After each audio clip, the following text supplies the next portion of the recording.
The church, which sits at the entrance to the Sheerness docks, has been around since the 1820s. It was built to serve workers at the Royal Naval Dockyard. But in 2001 it was ravaged by a fire and left derelict. But now, thanks to donors including the National Lottery Heritage Fund, it's finding a new lease of life. Stuart McLeod is one of those involved in the funding.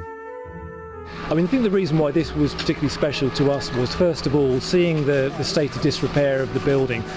You know, the vision to really bring it back into some kind of sustainable new use was, well, the sort of ambition that we're keen to support in the first place. And then the end use, the proposed use for the building, I think just seemed to be wholly appropriate for the area.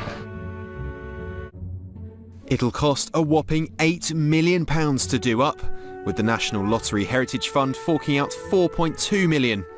It'll provide a permanent home for the conservation and display of a huge model of the Dockyard, designed by top engineer John Rennie. Coniston are the company contracted to do the work. We're replicating and rebuilding and restoring exactly what was built in the 1820s. So we are making good the brickwork, making good the stone. We've taken down parapets, we've rebuilt them as existing. So externally, the envelope of the building will look exactly the same. It sounds bad, but I didn't even know this church existed. Honestly, I used to live in Blue Town, so it's quite bad of me really. But yeah, it's going to be absolutely amazing. It's going to be something that the island actually does need, because I know a lot of young people trying to start businesses and just need that little extra push.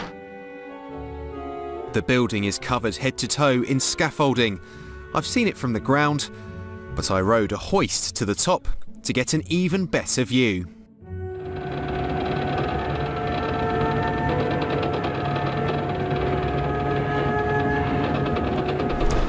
So now at the top of the hoist we can see behind me what was the old bell tower. Now they had to get rid of it for safety reasons during construction work.